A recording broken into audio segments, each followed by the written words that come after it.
नमस्कार, मैं सुनील कुमार आपका स्वागत करता हूं आपके अपने चैनल क्या ऐसा होता है में। दोस्तों, सावन का महीना एक ऐसा महीना होता है कि भगवान शिव जी को प्रसन्न करने के लिए लोग अलग अलग प्रकार का पूजन करते हैं। जिनमें सबसे पहले देखा जाए दोस्तों, तो क्या देखा है आपने, जो लोग कांवर लेकर आते हैं, भगवान शिव जी को प्रसन्न करना है। और इसी दौरान काफी लोग ऐसे आते हैं जो अपनी समस्याओं से मुक्ति पाना चाहते हैं। कुंडली के दोषों के लिए लोग ज्यादातर उज्जैन जाते हैं। कुंडली में किसी प्रकार का दोष हो, अगर काल सर्प दोष है तो वो कहते हैं महाकाल के नगरी में हमें इस दोष से मुक्ति चाहिए। अगर मंगल का पूजन करना है तो मंगल ग्रह का जन्म स्थान श्री अंगारेश्वर मंदिर यहां पर है। अगर शनि से संबंधित किसी प्रकार की समस्या है तो यहां पर शनिदेव का नवग्रह मंदिर है। इसी प्रकार से अगर किसी पे कर्ज से संबंधित समस्या है तो ऋण मुक्तेश्वर है। और पितरों की पूजा के लिए रामघाट या सिद्धवट।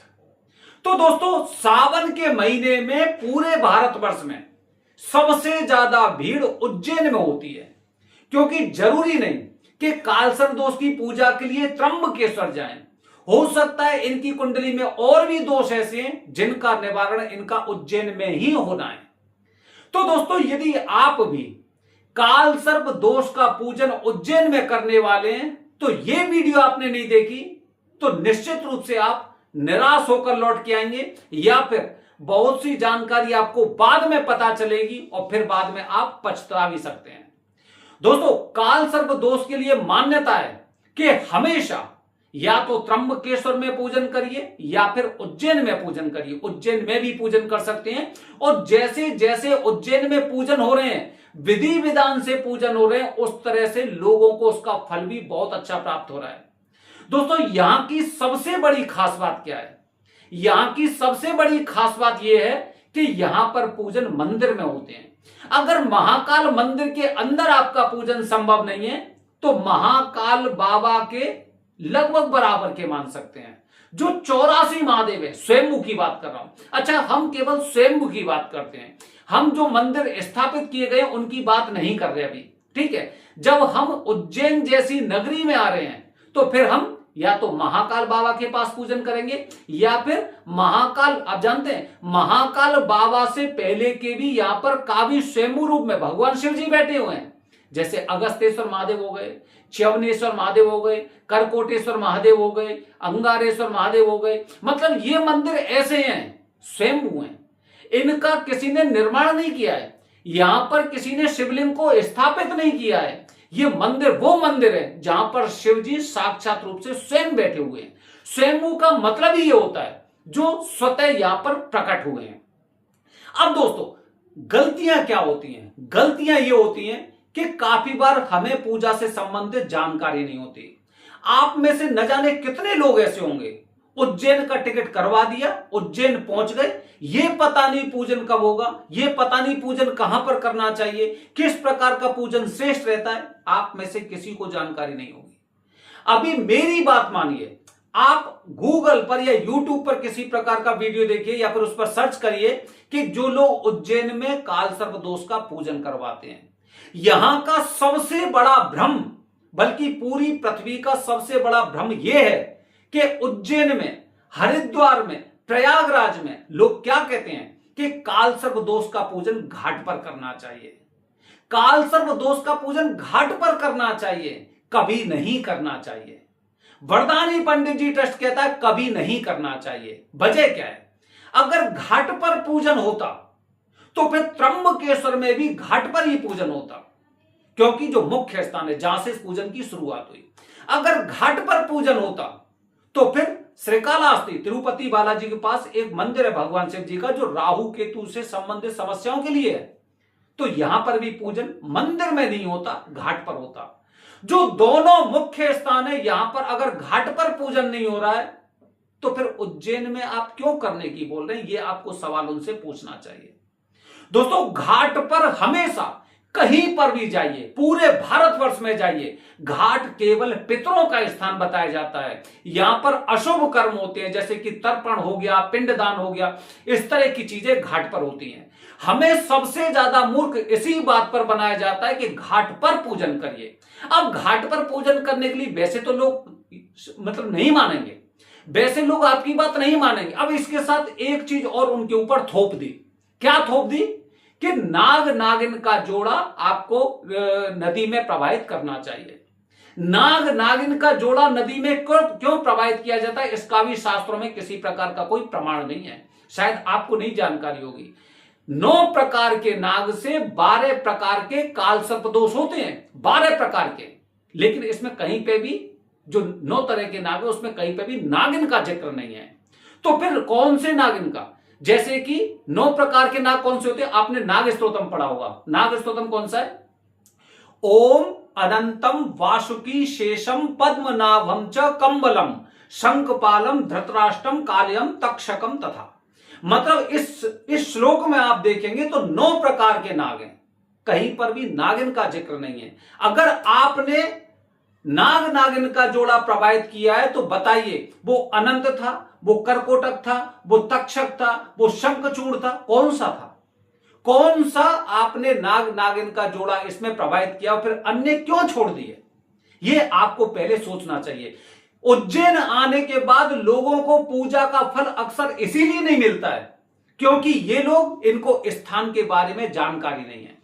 सोचिए आप में से बहुत से लोग ऐसे होंगे जिनको आपके आसपास के एस्ट्रोलॉजर ने, ज्योतिषी ने एक शिक्षा दी होगी कि काल सर्प दोष का पूजन हम आपके घर पर कर देते हैं, काल सर्प दोष का पूजन आपके आसपास के किसी शिव मंदिर में कर देते हैं। क्या आपसे किसी ने बोला कि चलिए हमारे साथ चलिए और उस घाट पर हम आपका पूजन कर देंगे? कभी नहीं होता है।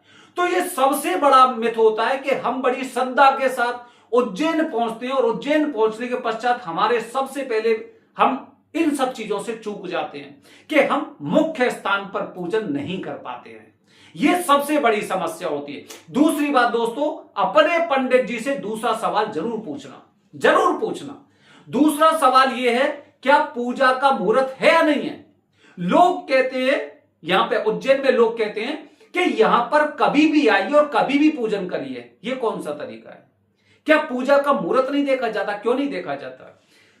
जो पूजन आपका होगा उसमें जिन देवताओं का, राहु काल और सर्प, इन देवताओं का आह्वान होता है, ये यहां पर उपस्थित होते हैं और इनको संतुष्टि किससे मिलेगी? हवन से। हवन का फल कब प्राप्त होगा? जब अग्निवास उस दिन पृथ्वी पर मौजूद होगा। अब जब अग्निवास नहीं है, बिना मुहूर्त के पूजन कर रहे हैं, तो आपको पूजन का फल क्या प्राप्त होगा? ये आपको खुद सोचना चाहिए। तो ऐसे पंडितों से दूरी बनाकर रखिए अगर आपको अपनी पूजा का फल प्राप्त करना है तो। कि घाट पर पूजन करना चाहिए, नाग नागिन के जोड़े को प्रवाहित करना चाहिए, या फिर बिना मुहूर्त के कभी भी पूजन करवा लो। अगर बिना मुहूर्त के कभी भी कार्य हो जाता तो इनसे पूछिए, क्या आप अपने बच्चों का जनेऊ संस्कार करते हैं, नामकरण करते हैं, ठीक है, या फिर शादी विवाह हो गए, क्या बिना मुहूर्त के करते हैं? आप तो ज्योतिर्लिंग क्षेत्र में रहते हैं और सभी ज्योतिर्लिंग में यही चीजें फैली हुई हैं, सभी जगह यही चीज फैली हुई है। कभी भी आइए, कभी भी पूजन करिए, विशेष स्थान है, ठीक है। अब स्थान विशेष है, चलिए ठीक है, वो तो स्थान विशेष है, लेकिन क्योंकि हमें पूजा का फल प्राप्त करना है, इसीलिए सावधानी हमें रखनी है। तो ये चीजें आपको यहां पर आकर भ्रमित कर देती है। एक चीज और बता रहा हूं आपको, क्योंकि दोस्तों कहीं ना कहीं कुंडली के जो दोष होते हैं, कुंडली के जो दोष होते हैं वो केवल इस जन्म से संबंधित नहीं होते। जैसे कि यदि आज किसी बच्चे का जन्म हुआ है तो आज उसकी कुंडली बनाई जा सकती है, और पैदा होते ही उस बच्चे ने ऐसा क्या कर्म कर दिया कि उसकी कुंडली में काल सर्प दिखाई दे रहा है, मंगल दोष दिखाई दे रहा है, शनि केतु शापित दोष है, चांडाल दोष है। इस तरह के दोष क्यों? तो इससे अनुमान लगाया जाता है कि कहीं ना कहीं जो कुंडली है वो आपका एक, कहते हैं ना, एक रिपोर्ट कार्ड है हमारी पिछली योनियों का। क्योंकि मनुष्य का जन्म हमें क्यों प्राप्त हुआ? उन योनियों के जो हमने कर्म किए थे वो भोगने के लिए, जैसा किया है वैसा पाने के लिए हमें ये जन्म मिला है। तो इसीलिए, और वैसे भी अगर पिछली योनियों से संबंधित ये दोष हैं तो पिछली योनियों के दोष जप, तप, दान, दक्षिणा या फिर तीर्थ यात्रा से इनसे जाते हैं। तो जब भी कुंडली में कुछ इस प्रकार का दोष आया है, राहु से संबंधित, मंगल से संबंधित, किसी से संबंधित, तो जाप सहित अगर पूजन कर रहे हैं तो निश्चित रूप से उसका लाभ आपको प्राप्त होता है।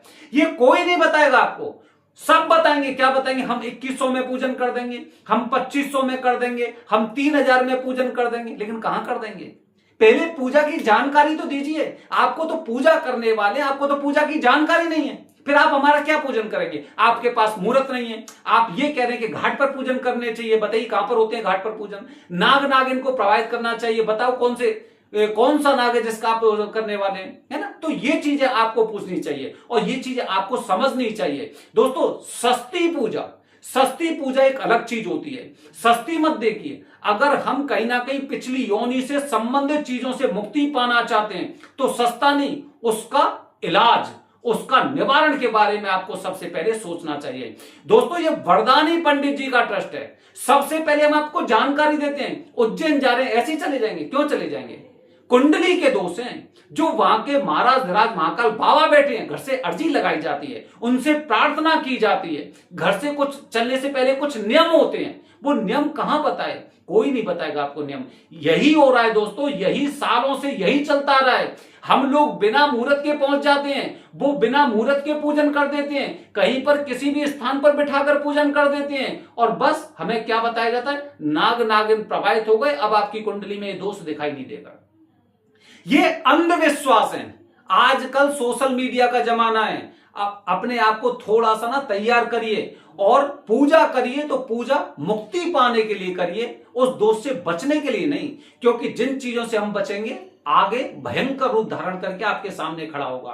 तो हमेशा इनसे मुक्ति पाने के लिए विशेष मुहूर्त क्यों चुना जाता है? सावन के महीने का लोग क्यों इंतजार करते हैं? केवल कांवर लाने के लिए नहीं, कहीं ना कहीं अपनी पिछली योनियों के कर्मों से मुक्ति पाने के लिए विशेष प्रकार का पूजन करते हैं सावन के महीने का। और इसी प्रकार दोस्तों, इसी महीने में 17 अगस्त की नाग पंचमी है। पहले से अपनी पूजा की तैयारी कर लेना। इस दिन विशेष प्रकार के पूजन होते, पंडित जी नहीं मिलते। अगर विधि विधान से पूजन करेंगे, उज्जैन में आपको पंडित जी नहीं मिलेंगे, क्योंकि इस दिन 1.25 लाख महामृत्युंजय जाप के साथ पूजन हो रहा है, बड़े बड़े हवन हो रहे हैं, बड़े बड़े जाप हो रहे हैं। अभी तो लोग 18,000 राहु के, 17,000 केतु के जाप करवाते हैं। उस समय देखना नागपंचमी वाले दिन ये 84 महादेव के जो मुख्य स्थान है, माना जाता है भगवान महाकाल में से के बराबर के हैं या फिर उनसे कुछ पहले के भी हैं। यहां पर शिवलिंग, ये सारे मंदिर भरे होते हैं, बड़े बड़े पूजन होते हैं। क्योंकि हम मुक्ति की बात करते हैं, हम शांति और उससे बचने की बात नहीं करते। तो पहले से व्यवस्था करके रखिए, अन्यथा उस समय आपको समस्या हो सकती है। पहले से पंडित जी से बात करके रखिए और ध्यान रखिए, सबसे पहले सारी चीजें फोन पर पूछिए। किसी को एडवांस पेमेंट करने की आवश्यकता नहीं। पूछिए, अगर वो नियम बता रहे हैं, मुहूर्त बता रहे हैं, पूजा का स्थान बता रहे हैं और सारी चीजें आपको अगर ठीक प्रकार से बता रहे हैं, तो फिर उनसे आप संपर्क बनाए रखिए। क्योंकि विशेष मुहूर्त है, साल का अंतिम मुहूर्त है। नाग पंचमी जैसे विशेष मुहूर्त बोला जाता है। अगर ये चूक गया या फिर सावन का महीना निकल गया तो फिर 1 साल तक आपको इंतजार करना पड़ सकता है। तो दोस्तों ध्यान रखिए, अब हमें मुक्ति की बात करनी है। अब उज्जैन में मुक्ति मिलने लग गई है, वरदानी पंडित जी पूजन कर रहे हैं, तो फिर डर किस बात का है? आप पूजन करिए, विधि विधान से करिए और वरदानी पंडित जी होंगे तो क्या संतुष्टि नहीं तो दक्षिणा नहीं, संकल्प है ना, एडवांस पेमेंट देना नहीं, फिर डर किस बात का है? तो पहले से अपनी तैयारी करके रखिए जैसा पूजन करना है, क्योंकि अब आप मुक्ति वाले रास्ते पर जाने वाले हैं। बने रहिए हमारे चैनल के साथ दोस्तों। आने वाली वीडियो में बता रहा हूं त्र्यंबकेश्वर में कितने प्रकार के पंडित जी रहते हैं जो पूजन करते हैं। हर हर महादेव, हरि ओम।